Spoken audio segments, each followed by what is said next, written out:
Hello and welcome to this yet another edition of the Hindus Education webinars. They happen every Saturday at 5 p.m.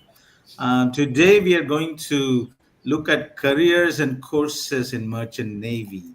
Today happens to be the National Maritime Day, April 5th, and all over India, this day is celebrated for various reasons. The contribution of the maritime sector, the role of seafarers and other stakeholders in this field. So it's a good time to take stock and sort of look at what careers and courses are relevant to merchant navy. We again have another really interesting panel, very distinguished. They represent various aspects of this issue. We have Captain Vinayak Mola, who's the boss of recruitment at Anglo Eastern Ship Management. Anglo Eastern is one of the most reputed shipping companies in India. It has it's a legacy company, and it's very well regarded in the industry. And we have Francis Akkara. He is the director and principal of Anglo Eastern Maritime Training Center. So he represents the education part of it, somebody who trains and conducts courses, who's in charge of that. And we have somebody representing the government. He's Captain Joseph. He's the Deputy Director General of Shipping. He's in charge of crew branch. He deals with recruitment, crisis. If something happens to an Indian seafarer somewhere, he's the nodal person in charge. He has a very interesting background. He has long years in sailing. He's a surveyor. He certifies ships as well as many other things. So welcome everyone, and we'll roll with Doctor? Perhaps Captain Vinayak Mola. He can tell us. We can start from the basics. We can look at what are the various streams available to get into merchant navy, and then go from there. Welcome, sir. Thank you, Mr. Kalyan. It's a pleasure and an honor to be here. I have just prepared one small PPT, about 10 slides. I would request Ravina to just share it. So I would like to talk about the careers and courses in the Merchant Navy and what we do in our academy in Anglo Eastern Maritime Academy. This academy is for recruitment of deck cadets, engine cadets, and training electrical cadets. Next slide, please. So at Anglo Eastern, we are having a technical management of 750 plus vessels. We have got 500 plus vessels in crew management. We got about 39,000 seafarers and 65 plus nationalities. 50% of our seafarers are from India. Next slide, please. I'm also IMO's Goodwill Maritime Ambassador for the years 24 and 25 with the sole aim of promoting Merchant Navy as a career. Next slide, please. Okay, this we will show. Yeah.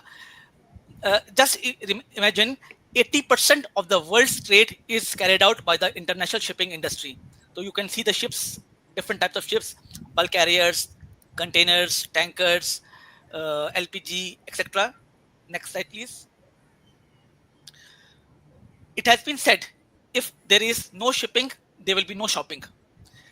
If we were to stop shipping, half the world would starve and the other half would freeze. Just imagine whatever goods you get in the market, supermarket, all are through a merchant ship. These are various ergonomics. A ship comes to a port and how the goods are connected from the major port to you with different modes of transport, train, trucks is explained over here. Next slide, please. So behind all is a professional seafarer. Just remember, there are about 2 million seafarers in the world who account for almost 80% of the world transport. Next slide. And out of 2 million seafarers, we have got about 24,500 plus women seafarers. So numbers are less, but women are coming into this profession, and if you see the remarks of IMO's Secretary General, we can do better. We must intensify our efforts if these figures are to improve, and he has requested everybody to pay special attention. At Anglo-Eastern also, we are now visiting almost 300 plus schools every year and giving special emphasis even to go on all women school also, all girls school also. Next slide, please. So these are the courses we conduct in our academy. These are for our cadets. Tech cadets are, the background is class 12th pass out. GMEs, the background is BTech mechanical pass out, and ETOs, the background is BTech electrical and electronics. So these are the three courses what we do. Next slide, please. So this is how we go. This is the structure that you join the institute as a tech cadet, and then you can become third officer for tech stream. You can become third engineer, fourth engineer for engine stream, and you can become a trainee electrical officer for the electrical officer stream. Uh, every For tech cadets, we have got, in addition to our company's examination, we have also got Government of India's Indian Maritime University's IMU CET. Just like you are doing JE for IIT, you would need to do the IMUCT for tech cadets. We have companies online examination, which is based on SAT standards. We are not interested in marks as such because our requirement is minimum 70%. We are looking at the application. And additionally, it is basically your psychometric testing, psychometric evaluation, which is important. It has been said it is not your aptitude but your attitude that determines your altitude. So in whole, holistically, this is the figure we adopt to become an officer in Anglo-Eastern. Next slide, please. So we have 20,000 applications for this 480 seats. We take about 280 deck cadets every year. We take 120 engine cadets, and we take 80 electrical cadets. Next slide, please. So this is the career progression of tech department. You can join as tech cadet and you can become a captain. If you clear your examinations fast, take less leaves, you can become captain by the age of 31 or 32. So the tech cadet, you become a third officer, second officer, chief officer, and then captain. Captain is a person who commands the ship. This is typical industry standards, correct, sir? Affirmative. This is the typical industry standard in case of Okay. tech department. Next slide, please. In case of engine cadet, you join as a junior engineer, you become fourth engineer, third engineer, second engineer, and then you can become chief engineer. So typically by the age of 35, you can expect to become a chief engineer also, depending on how fast you can clear your examinations and how many leaves you want to take. Next slide, please. This is the third stream, as I mentioned. It is in case you are joining after doing BTech electrical or BTech electronics, then you can join as a training electrical officer and you can become an electrical officer on board. Next slide, please. As I mentioned, we go to about 250 schools and colleges every year just to promote merchant navy as a profession. In addition, we do conduct webinars. In fact, we conducted one webinar yesterday just to promote the profession. It is for entry in merchant navy to promote the profession and to have all the queries addressed in the first place. Next slide, please. So with that, this was a brief introduction about careers and courses. I would request Ravina to play a small video of our Honorable Prime Minister Modi ji that shows how merchant navy is important for youngsters. Ravina, please. हमारी तो 7,500 kilometre से लंबी coastline है। बड़ी संख्या में हमारा youth समुद्र और तटीय परिस्थितियों से परिचित है। अगर इस क्षेत्र में स्किल को बढ़ाने पर काम किया जाए तो दुनिया भर को हम लाखों एक्सपर्ट सेलर्स दे सकते हैं और अपने देश की कोस्टल इकोनॉमी को भी मजबूत कर सकते हैं।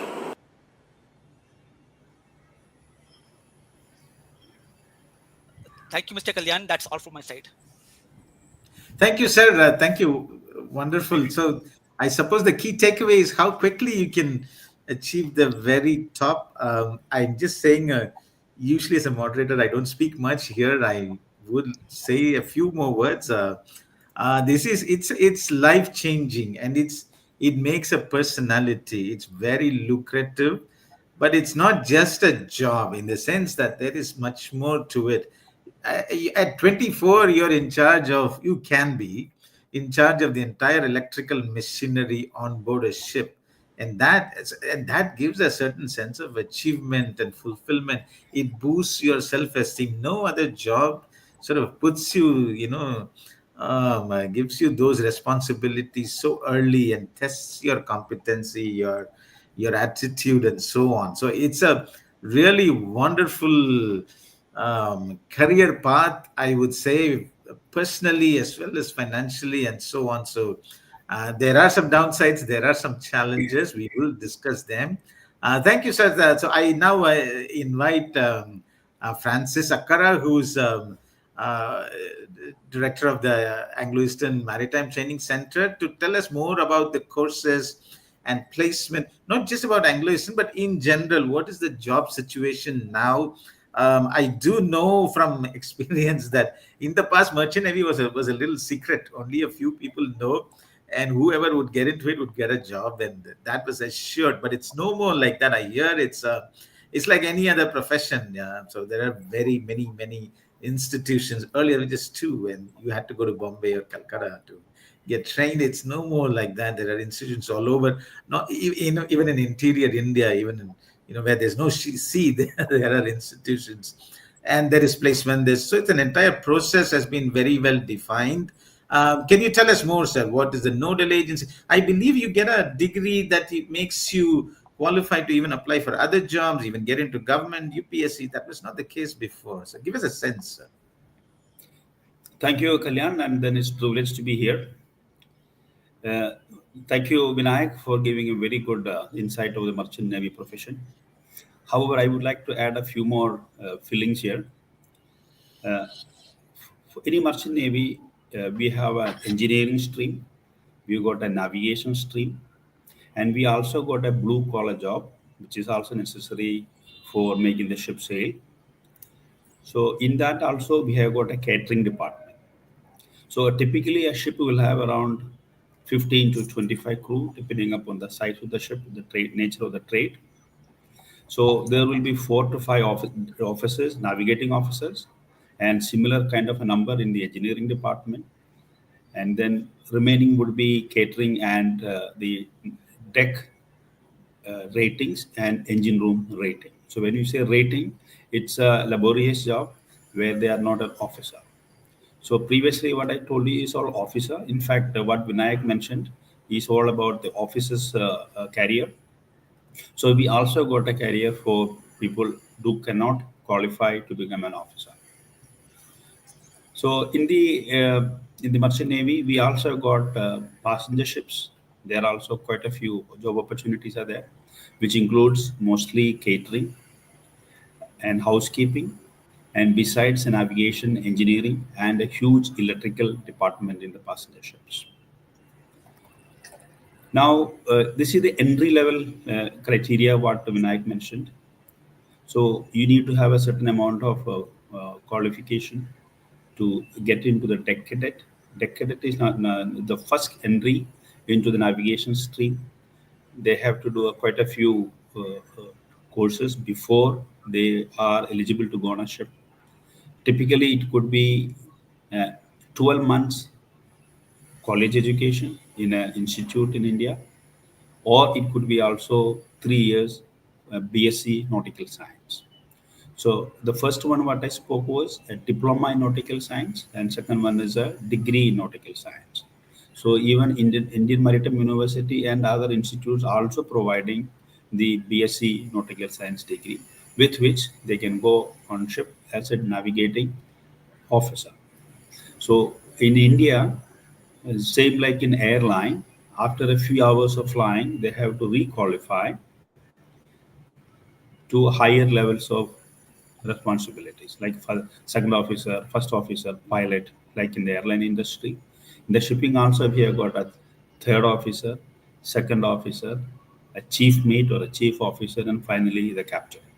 So in order to reach the final designation as a captain, they have to appear different examination after acquiring certain amount of experience on board ship. So there are different levels of examination, which I'm sure Dr. Uh, Joseph will explain. In a similar way for the engineers, in India, we have mostly it is a BSc, BE electrical, BE mechanical engineer who come for the program, and BE electrical people will go directly into electrical stream. Though there is a lateral path to come into the mainstream of mechanical engineer or marine engineer, so otherwise, they join as a junior engineer after typically a 1 year education in one of the institutes in India. It could be also 8 months in the college and 4 months out at sea, which is a part of the required training by a authority called STCW. So STCW stipulates the required amount of training, the kind of training they have to follow before they are placed on board ship. So typically an engineer, when he join on a ship as a junior engineer, he has to finish 6 months before he writes the first examination, which he call it as a competency examination. So that examination is conducted by the DG Shipping, which is Director General Shipping under the Ministry of Transport and Shipping. So after that, the first officer job on board ship will be fourth engineer or a third assistant engineer.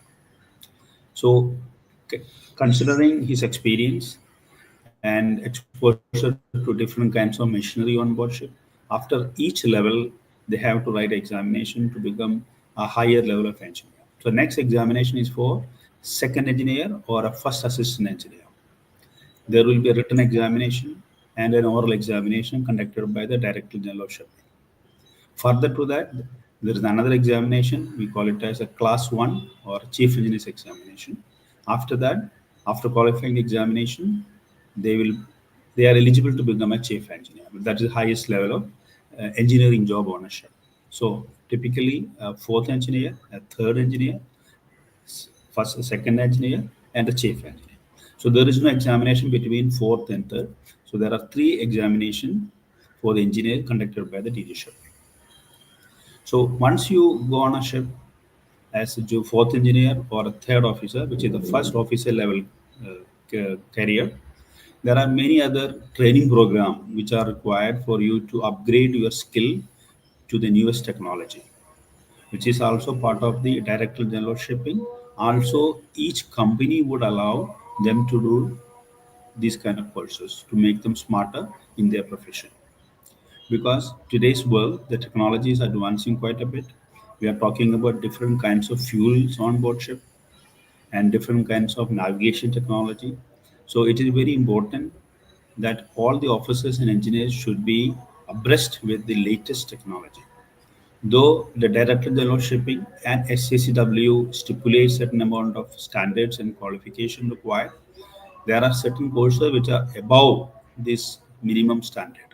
So STCW stipulates a minimum standard, and each company or the shipping industry which requires higher level of standard, and therefore they have to do different kinds of short courses which make them suitable for handling different kinds of sophisticated ships.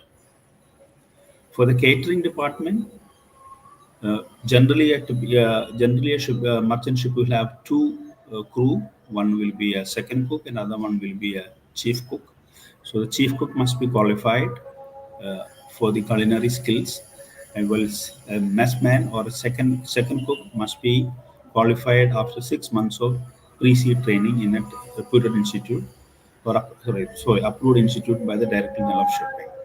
So there, in a merchant ship, there is no career progression for these two. They either become a second cook or a chief cook or a chief steward, we call it. But in a passenger ship, this housekeeping and the catering department has got a huge growth. So there are different levels of career in a passenger ships. So they also like pastry man, barman, bartender, cocktail guy, And if you name it, there are so many of them. It's like a five-star hotel. So merchant navy is one of the very, very important career, very lucrative career. And it, like Kalyan mentioned, it was a niche field, but now it is opened up. People are coming from different parts of the country, even from the interior, and we are able to attract and disseminate the information about the merchant navy to the farthest part of the country. So that's all from me, Kalyan. Okay, thank you, Mr. Akara. I now invite Captain Joseph to tell us more about the exams and many other things. What is Yes, happening in shipping? Yes, please. yes. Thank you, Mr. Kalyan, and good evening to everyone whoever are viewing our webinar. Uh, Thank you, the other speakers who have given the presentation. I would like to share one single slide which will give a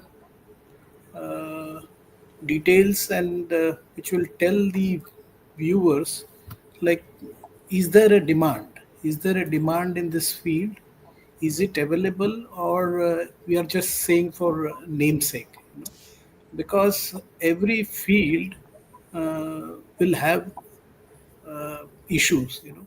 It is not like in this field it is lucrative, and it has the other side also, the dark side also, and people get easily cheated. The primary reason is being that people are not aware, what is happening. They are not aware what is going to happen, and how, what has to be done to get out of it.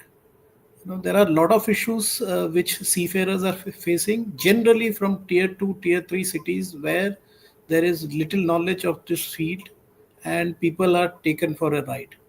So is my slide visible? I'm trying to share. Not yet. Yeah, now it's coming. It is visible. Okay. So if you can see the thing here, India is one of the top 5 maritime nations supplying seafarers worldwide. So we are on one of the leading suppliers for officers. So if you see this data, which is taken from our e-governance system, today's date we have around 5,21,000 seafarers, Indian seafarers, out of which, if you can see, 3,07,000 are active seafarers who are going on ships and coming back regularly. And out of which, almost, if you see, 1.97 are a rating category, and around 1.1 lakh is officers category. So these are the authentic figures which are there available from our system. And if you see, there was a study carried out by International Chamber of Shipping, which is called as ICS, and also Baltic and International Maritime Council. They together published a report. They studied and they have given a report in 2021, where they have told there is going to be an increase of officers, and a shortfall of officers is expected by next year, 2026. Almost 26,000 officers there will be shortage. And I reckon this figure will go up to at least 1 lakh. Why? Because Indian officers are on huge demand because of their experience, technical domain, basically the common sense which is missing from other seafarers. So Indian officers and Indian ratings are in much demand. That shortfall is expected to be around 1 lakh. And it is going to rise only because of the current geopolitical situation which is prevailing because of the Russian and Ukrainian war and issues popping up in Gaza, the Iran issues and other Far East current turmoil. The owners are looking at Indian officers, and I myself have met many owners who have come to directorate, and they have requested like that they are very happy with Indian officers. Their performance is very up to top notch, and they want to employ Indian seafarers. So there is a huge demand. and this demand is going to come up and go. The shortfall is going to increase, and we need more officers. But there is a catch here. The seafarers, who potential seafarers who are going to become seafarers, they have to take the right path.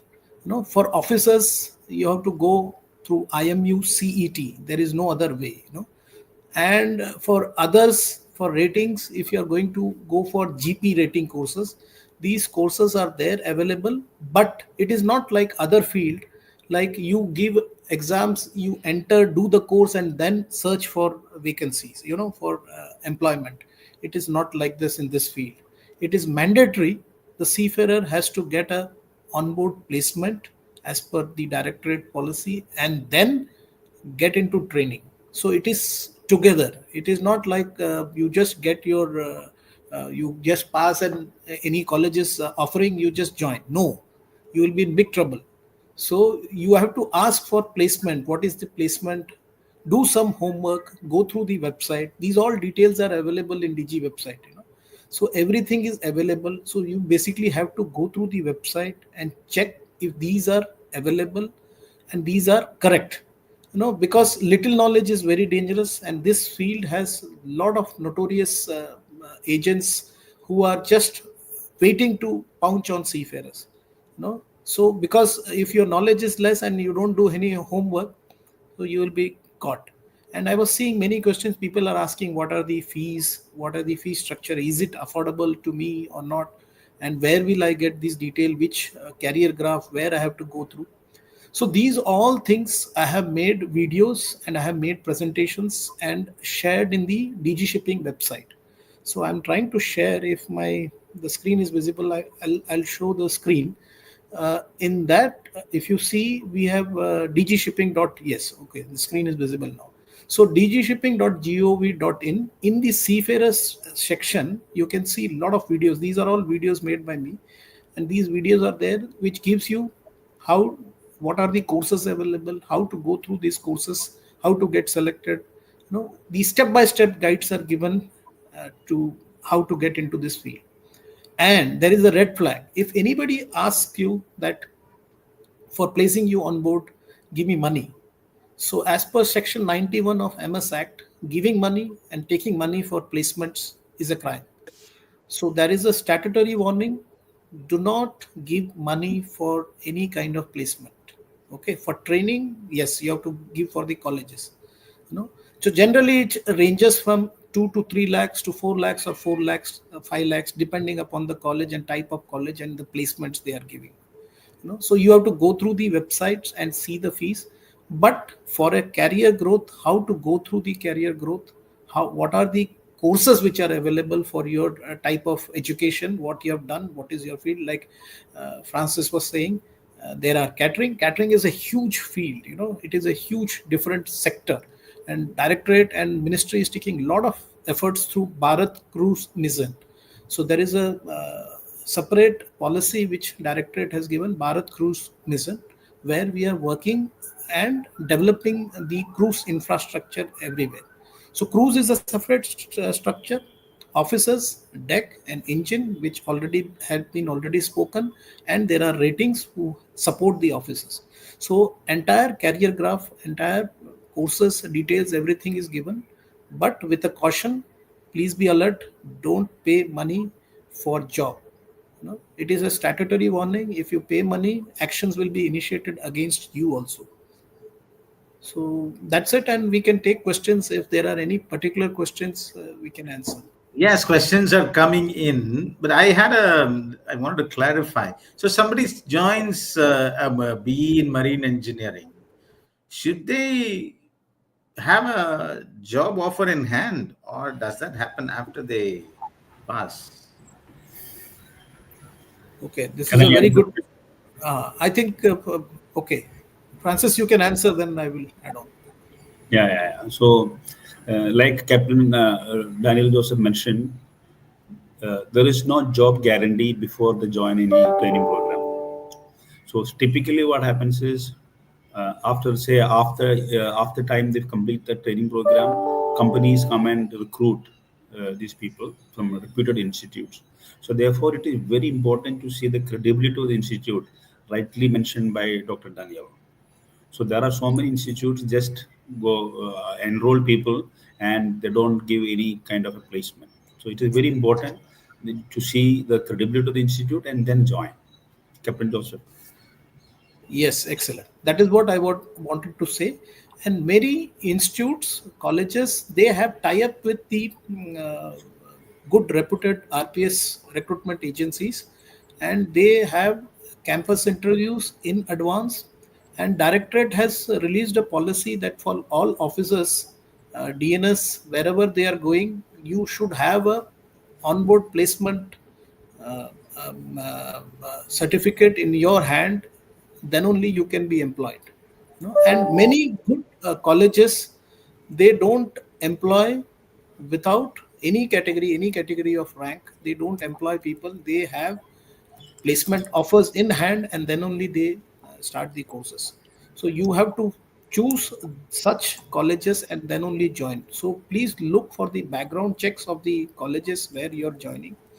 And also individual companies, big companies like Anglo Eastern, Fleet Management, Synergy, they are carrying out their own pre joining, pre interview, pre test.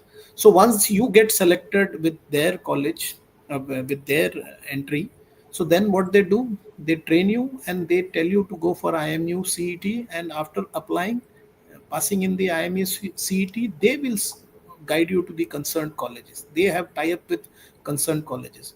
So people have to be very careful whenever they are going. Please ensure that you check the track record. Without that, please don't join. Okay. We have several questions coming in. Shaukat, this is a very general, basic question to kick off the discussion, I suppose. Shaukat Malik, can you flash that question, Ravina? Yes, so he asked some basic questions. What skills make a successful merchant navy professional? How do they differ from other maritime roles? I think he's looking at sailing jobs. So, how has the merchant navy adapted to global changes in economy, technology, and environment? What challenges do personnel face on long voyages? How is their well-being ensured? So this field is very lucrative, and people just get tempted uh, that you will get good money. You can see world over. You can go for travel. You can go everywhere, roam around. uh, you get free internet. You have sailing, and but the bottom line is the not to make people afraid, but you have to be a tough guy. Tough person to take this, because every day it is a challenge. Shipping voyages are called as adventure. Every day is adventure.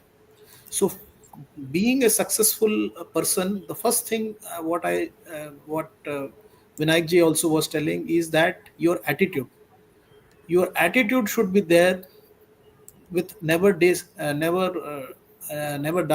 attitude. You have to perform. And it is not like you have 200 300 people on board. A typical cargo ship may have maximum 20 people, and you are doing extra work. It is long hours, rest hours are there, but the main catch is you are lonely, you are away from family 4 months, 6 months, whatever the thing is.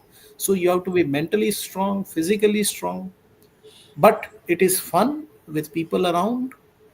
Field is lucrative, you get good money, tax free money. You can see different world, different ports. But initial phase is difficult, but the ships are becoming advanced, the port stays are becoming lesser. Lot of ports have inspection. There are a lot of, whenever the ships comes to port, you have inspections, shore leave are restricted. Lot of issues are there, but authorities are working to make this field lucrative. The only catch is attitude with common sense, and you should be a go-getter. And then the world is the limit. The sky is the limit. I hope Okay. or when I can add on. It's a tremendous learning experience. I mean, engineers, you learn engineering on board a ship, all the theoretical knowledge is applied practically, and you learn so much. I mean, all the elements of mechanical engineering. For instance, you learn on a ship, it's there, and you work with your hands. And I'm sure it's the same thing with the navigation side also. But let's move on. We have a very basic question. Kunal Meher Kham, he's asking how to join Merchant Navy. What is the qualification? Yes, sir. Go ahead, sir. Yeah, so Mr. Kalyan, as I mentioned, if you want to join as a deck cadet, then the requirement is class 12th. There is one examination called IMUCET after class 12th that you can give. If you want to join as an engineer after class 12th, you can either do BE Marine or you can do BTech Mechanical and then join, do a GME course and then join. In case you want to do BSc Nautical Sciences directly, you can do that also. So both these streams, the diploma in nautical science, that's a 12-month college, 18 months on board, and then you get the degree as well as the certificate of competency as a watchkeeping officer. And BSc Nautical Sciences, they are same. Only thing in BSc Nautical Science, you have the degree first. You you study for three years, and then you go on board for 1 year. So these are the two main categories. And of course, as a electrical cadet, you can do BTech Electrical, BTech Electronics, and then you can join as a trainee electrical officer. So these are the three streams which are very common. Otherwise, as ratings, you can join after class 10th. So these are the main minimum requirements. Thank you. Okay. We have several questions from Romal JR about ETO. He's asking, Okay, one I would question like was, to add a does few. ETO, yes, does it require EMUSET, and what else he's saying? He's saying, well, you join as ETO, and then what? What else? Can I, There's no career progression, he was asking. Yes, sir. no, I have to add a few things here. For the entry criteria, like Vinayak mentioned, they have to do physics, chemistry, and maths in their 12th. Then only they can join as a tech cadet. And for the engineers, rightly said, he has to qualify the BSc Marine Engineering to finish BE Mechanical, and then join 1 year training program for bridging from mechanical to marine. So then they are equivalent to that of a BSc Marine. For the ETOs, the electrical training officer, once they finish their diploma in electrical or BE mechanical with the minimum required marks, then only they will be eligible for their ETO examination and certification. So once they become an ETO, there are companies, they've got a career progression called assistant ETO, and senior ETO. And there are also possibilities to shift from ETO to the mainstream merchant navy, marine engineering career. They can become a third engineer, and then they can progress to second engineer and the chief engineer. There are many electrical officers in Anglo Eastern itself have become chief engineer now. So the career progression doesn't stop at ETO. If you've got the right will and an attitude like Dr. Joseph and Vinayak mentioned, they can study further and change the career to a chief engineer's profession too. Over to you, Kalyan. Thank you, sir. That was news. ETOs can become chief engineers too, I suppose. So they don't join as ETO and retire as ETO. Yes, sir. Just to add, ETOs, they don't require IMUCET. They don't require IMUs. Yeah, that was a question. Yes. So basically, they have to go to the concerned MTI, go to DG website, see which colleges are running ETO courses. There is an age limit. I think it is 25. You have to be ensuring that you are within that age limit, your qualification degree, and then just check the background of the college, whether they are giving placements or not. What is the track record of placement, and then join. So please be careful. Again and again, a statutory warning: no paying money for job. And please be careful that there is a background that the company, the college, and has a tie-up with company and giving placements. Okay.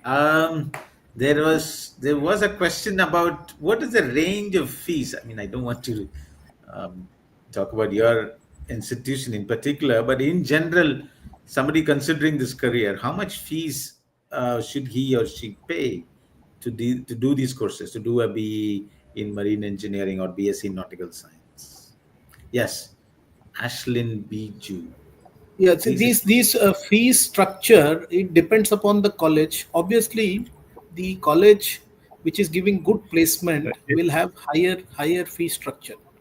You know, so it ranges, as I told you, for GP rating, it ranges for rating, it ranges from 2 to 3 lakhs, 1.5 to 3 lakhs.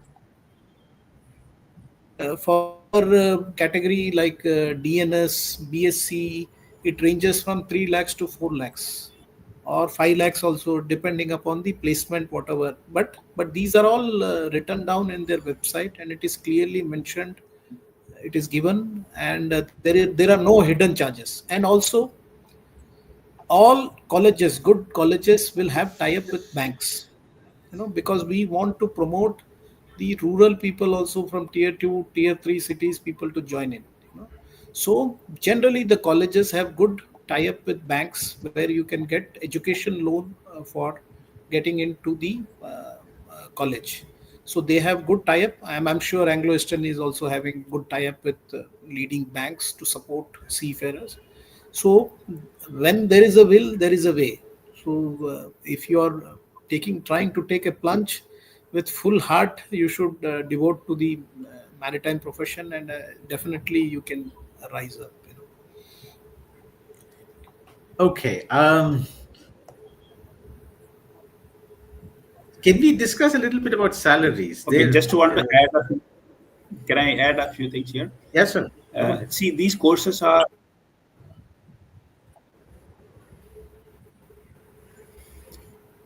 that's what I want to tell you to all the audience. In the DG shipping website, there are clear circulars mentioning what is the minimum required qualification for each rank. So I would suggest you guys to get into DG shipping training circulars and type in for GME, decadate, ETO. So you will get the circular which stipulates the minimum required qualification for their streams. Second thing is about the fee. All these courses are residential courses, which means boarding and lodging is included.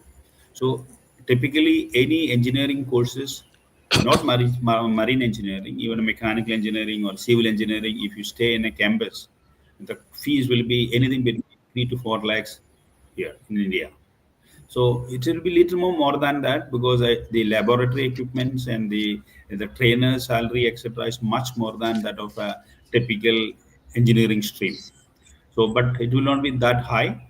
But at the same time, like Dr. mentioned, the fees of all these courses are mentioned in the respective website of the college.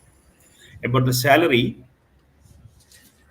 when you reach a captain or a chief engineer on a ship, the salary will vary from type of ships.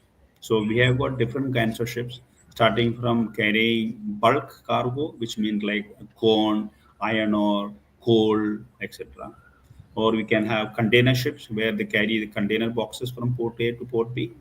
We also got oil carriers, which will typically carry crude oil or petrol, diesel, etc., from the Middle East or places where oil is so much, and there is oil deficiency there. It will be moving to that country, including India. So there are ships which also carry liquefied petroleum gas, what we have in your kitchen, then ammonia, which is used for fertilizer, chemicals, which is needed for industry.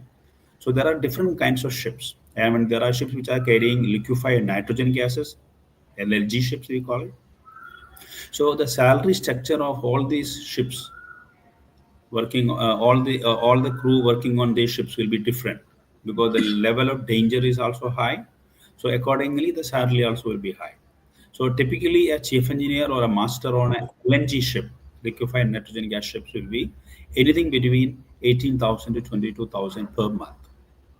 For an LPG ship, it will be 14,000 to let's say 18,000 or 17,000 per month.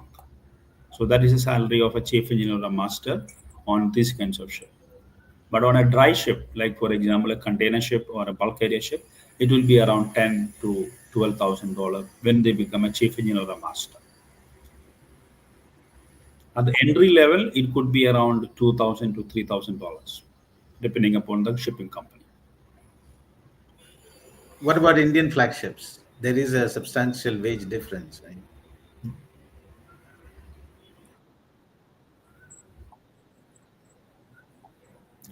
No, we cannot say substantial wage difference. The Indian Okay. shipping, what happens is the crew have to pay the tax depending upon the government of India rule if they are not having the NRI status. So for NRI status, they have to be 183 days outside the country. If they are not there, they have to pay the tax. So that part will come into picture. But somehow the ship owners take care of that part to a certain extent, but not much of a difference, I can say. Okay, so I hope people heard that. So people on liquefied natural gas ships, once they are chief engineers, they get $20,000, $30,000 a month. That's a lot of money. Okay. um, but I would again, I suppose, reiterate what Captain Joseph said. Once you graduate, then there's a certain minimum time you have to put on the ship to become an officer, to become eligible. And that cadet period is when it's crucial. And that's when fly-by-night operators, they promise positions on ships. And since these cadets are desperate to do sea time, they end up paying money. And then there's all kinds of stories we hear. What has DG Shipping done to curb this, sir? So what we have done, we have tried a lot of tricks. Basically, it is awareness only. So what we have done, we have included this kind of cheating which is happening, fraudulent means which are happening. We have included this as a mandatory course in the all pre-sea courses. So if the seafarer is doing a course, so in that course it is a mandatory where he will be taught what are the things, what are the cheatings, how the cheaters cheat. So this is a compulsory module which the seafarer has to attend. That is one. And as I said, we are doing a lot of awareness programs as I keep going everywhere and we educate seafarers and the potential seafarers that they should not get into this mold of where they fall prey to the cheaters, so that is the other thing. The third thing is uh, we have initiated lot of measures including details of these type of details which are available in the DG website. So which are the original companies, which are the verified companies, which are the authorized MTIs who can conduct these courses. So these details are all given in the DG website. And also we are promoting by telling everybody that the basic root cause is people get lured because of little knowledge. So creating of awareness, and also we have brought a lot of changes in our system, so and that also we are telling, we are involving the seafarers themselves, like we have brought e-migrate system. So any seafarers who is about to join a ship and gets out of India, so they have to be e-migrated through the RPS agency. And if he is e-migrated, that will generate a form 1. That generation of the link will go to the seafarer's mobile number. So seafarer can check if somebody is giving you a contract and it is not having a e-migrate for going on board, and he has given you some paper that this is form 1 and this is e-migration. So that we have included now the alert system which goes to the seafarer by his registered email and also to his or her mobile number. So seafarer can see whether it is a genuine ship which he is going to board. And basically that is what it is, creating awareness which we are doing through your media also, that we have to keep creating awareness everywhere that people should not get into this trap and go through the genuine and authorized mandated means which are told by the directorate. Okay. Moving on, Romal JR, he had another question, very specific. He's talking about the CIP grade that is attached to colleges on the DG shipping website. Are colleges ranked, or what is the Yes. CIP grade? CIP is called as a comprehensive inspection program. So, good question, Romal has asked. So, what we have done as we started tracking, so there are three types of institutions. One is pre-sea conducting institution, maritime institution. Second is post-sea, and third is modular. So this can be combined together, like an institute can run pre-C, post-C, and modular together, or an institute can run only modular, an institute can run only post-C courses, or a combination of either of the thing. So quickly, pre-C are those courses which courses are required to be done. These are residential courses, long duration courses, where a fresher does it for going on board. This is a fresher for the freshers. These are the courses before going to sea, pre-C. So that those are called as pre-C courses, long duration courses like GP rating, DNS, BSc, ETO, and other courses. So these are the long duration courses where the seafarer does gets his CDC, gets his certificate, and then his placement, and he goes on board, completes his sea times, and comes back. So once he comes back for his career progressions, he has to do STCW mandated courses.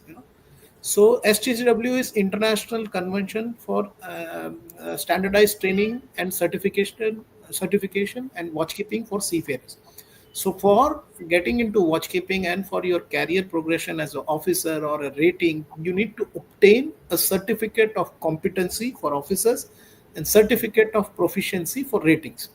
For these, you need to do the courses which are there in the institutes which are called as post C, because you have already gone to C and have come back for your career progression. You do these courses. So these courses can be competency courses, which can be 2 to 3 months depending upon that, and then you complete these courses. Directorate will conduct exams, written and orals, and then basis once you pass, you will be given a certificate of competency. Then you can go back to C. So these are called post C courses. In addition to this, there are STCW courses which are module based, like a proficiency in survival craft, a proficiency in first aid. So these are additional component which are competency based, required to fulfill to obtain the COC. So these are called modular courses, short duration courses, a radio operator course, or firefighter course. So it can be 1 week, 10 days course, and you complete that in the institute and get the certificate. The institute will themselves conduct the course and themselves issue the certificate after conducting the exams. So these are called modular courses. So there are three types of courses which I have told you, three types of institutions. So now we started seeing and to monitor their progress and monitor their level of standards what the institutes are giving. So we have started grading these institutes. So if there is a pre-C institute, so what do you think? What will be the major chunk for grading the institute? So obviously it will be the placement. So 80% of the marks goes to the placement. So if the institute is good and placing all the candidates, whatever they are doing, like suppose if you are training 80 candidates a year and you are placing 80 candidates, so you will get obviously A1. A1 is the best category, best grading. It is 90 to 100%. It is called A1. So between 80 to 89, it is called A2. Then less than that, you have B1, B2, C1, C2, and D means you can't run the courses. So it is graded, and these grading are done by the classification society, which are approved by the directorate. So directorate has approved the recognized organization like IRS, DNV, Lloyd's. There are 8 organizations which are approved as classification society by directorate. So they grade these institutions. So obviously, if you see an institution pre-C having grade 1, A1, so that means it is a good institution having a good placement. Similarly, for post C, we grade them, and it depends upon obviously a big chunk, 70 to 80% goes to the success in the examination, MMD examinations. So basically, once you do the competence exam, the seafarer goes for exams and he passes in first attempt. That means the college is running good courses with good faculty and good infrastructure and good setup. So for uh, post C, it is basically big chunk goes for the competency exams passing percentage. Similarly, for modular are basically you should have a good infrastructure. If you're having your own swimming pool, your own mock-up, your own facilities, you're not in rented, and you have good faculty infrastructures, and these all are the categories which are rated for modular courses. So these are the three types of training institutes and three types of grading which are done differently basis their performance. So seafarers have to be beware. If you are going for a pre-C, please check what is the grading, which is all institutes are graded and annually graded, and it is being posted in DG website. Okay. There was a question. Piri and Kutti had a question about physical requirements. Maybe Captain Mola can. What are the physical requirements? Yeah, you should be physically fit before every contract. There are DG shipping requirements for that fitness. So before every there are different requirements for before joining the first college, before the pre-C, pre-employment medical standards, and then after every contract. Before every contract, you would need to get yourself certified medically. The requirements are as per DG shipping medical examination rules. So you should be and that certification is valid for 2 years, and you would need to revisit it every 2 years to get yourself medical fit certification examination. Thank you. Okay. One common question many had was, what after merchant navy? You can't sail forever. Not many can. You're sailing for 10 years, 15 years, you reach captain, chief engineer, hopefully. And then what? You're still 35. And then what? You have some money, yes. Yes. So merchant navy offers a very rewarding career. In fact, after becoming a captain or chief engineer, you have plenty shore-based opportunities available. You can become an arbitrator. You can become an auditor. You can become a trainer. You can become even a superintendent, training superintendent, technical superintendent, marine superintendent. You can join operations. You can become a cargo planner. You can go for marine insurance. You can become a pilot, uh, port operations, and even you can join DG shipping as Captain Dr. Daniel Joseph is there. You can join DG shipping. You can work with IMO, that is International Maritime Organization. You can work with regulatory bodies. You can work with P&I clubs. You can become a vetting inspector. So there are plenty opportunities available. In case you don't want to sail much, you can come to these jobs. Otherwise, if you like sailing, there's nothing like being in command of a ship or being a command of all the machinery of the ship, the sailing as captain or chief engineer. So in case you decide to leave, there are plenty of opportunities still available. Thank you. Okay, just one point. So, if you saw Captain Mola's chart, it talked about each grade: second engineer, fourth engineer, third officer, second officer. So each certification is done by the government. The DG Shipping, through the Mercantile Marine Department, certifies engineers, navigating officers after rigorous examination. So that is a fact of a very important component of a seafarer's life. Um, Moving on, do we have any more questions? I think we've covered most of these questions. What after merchant navy? Yes, that was a. Okay, someone was asking about internet. These days, internet is on board everywhere, right? What's the situation, sir? Nowadays, on most of the ships, because that's the most common question I get uh, from the prospective students who want to join about the internet connectivity.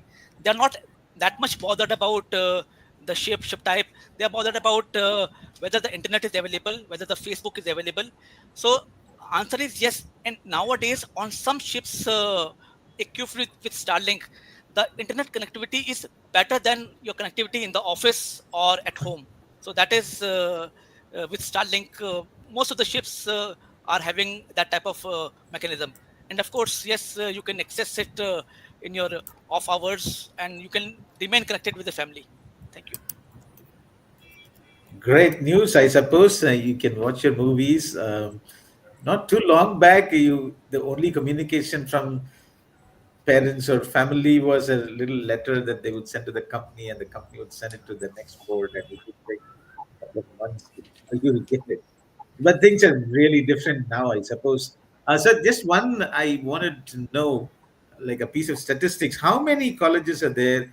How many graduates? How many engineers we turn out? How many navigating officers we turn out every year? And is there a mismatch between demand, supply, new vacancies, or is there a match? I'm Captain Joseph. Yes, sir. Yeah, as I said, there is a surplus in the rating side, but in the officer side, presently there is a surplus requirement. Actually, there is a shortage, and I think on an average, we produce 5,000 officers on an average, 5,000 to I think 5,000 to 6,000 officers we produce. So it all depends upon the cycle, how the cycle is going on. Officers means not the entire category. I'm just talking about the junior officers. Senior officers must be around 2,000, including everything. So on an average, I think it should be 8,000 officers. Though data is available, it is available in DG website. Officers, that there is a definitely shortage which is expected to rise only. And rating, there is a surplus which we are expecting that to also have more demand, because now people are trying to catch hold of Indian ratings also, because we have also taken initiative steps, because generally the first step for getting the fresher, the first onboard placement is difficult. Otherwise, then for ratings it is sky's the limit, because you keep getting experience and you keep getting job. The initial thing, we are having a tie-up. We are planning to have MOUs with different ship owning nations. Also, we are working with Shipping Corporation of India to have dedicated slots for ratings in the offshore sector. So directorate is taking corrective measures to increase the ratings part, but officers, there is a demand. Okay, just one last question. There was something about how long do you stay on a ship? I thought that's a very basic question. How long? Do ratings stay longer? So Yeah, nowadays it is, yeah, it is generally 6 months. 6 months for ratings, 6 to 9 months, depending upon contract and owner. What is the thing? And you can't be more than 11 months as per MLC, Maritime Labor Convention. You can't be violating that. In any case, you can't be more than 11 months. Okay, and therefore that you have to seek dispensation from the directorate, from the admission. A lot of issues are there. And for officers, it is generally depending upon the owners. Some good owners, they offer 2 on 2 off. Some in Indian coast, they offer 45 days off. Some owners, they like 1 month, one off. And some senior officers, they like 3 months, three on, three off, regular run. It all depends upon the rapport which you make with the company, and your belongingness with the company, how you perform. So it all depends. And some people, they want to do quick sealing, like junior officers, they do 6 months, go home, within 1 month you join back. So it is all flexible. It's all demand and supply, and it all depends upon you, how you want to go. But generally it is on an average 3 to 4 months for officers. Okay, we will take one last question. Manshu Oja. I suppose this may play on people's minds. You hear about wars, conflicts, piracy, Ukraine.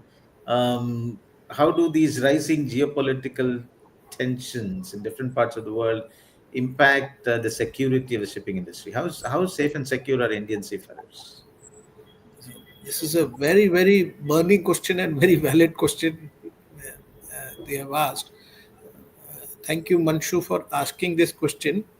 So, as you see, we as a government, we can do a minimum, but there are background talks and background diplomatic channels through which always government works through, and we keep issuing advisory wherever the tensions are there, to not to allow our seafarers go there, you know. But owners are offering better war allowance and other allowance when the people sail on that kind of area, and people, seafarers, are willing to go on such voyages, you know, but it is not forceful, and enough security measures are taken, especially for piracy when you're going through that special route wherever you're going in highly piracy infected area.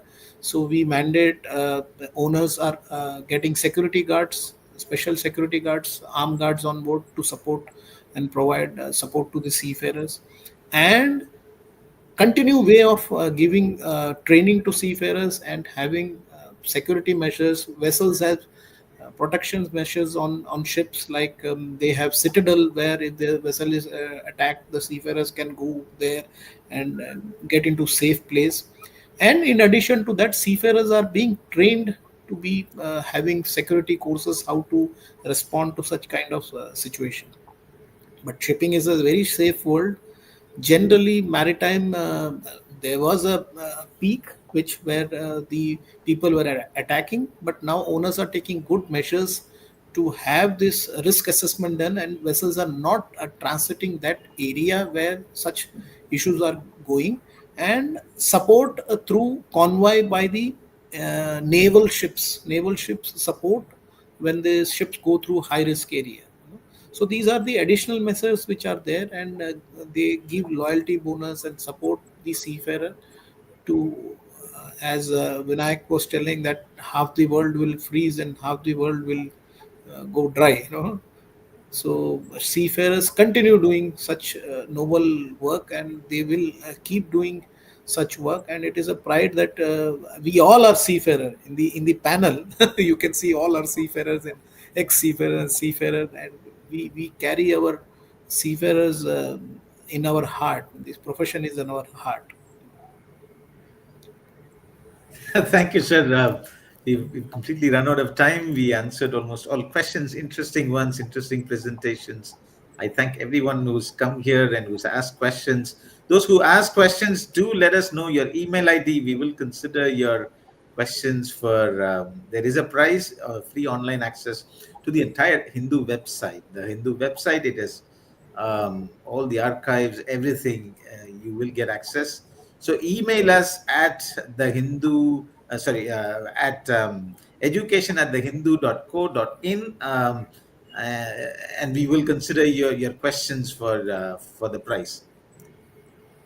All right. Thank you, sir. Thank you, everybody. It was a wonderful discussion, good presentations. I learned a lot. I hope it was useful to all those who are watching, who will watch on YouTube and Twitter too.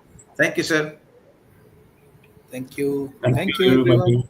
Thank Thank you. you, Mr. Kalyan. It was a pleasure, and thank you, everybody. Bye. Thank you.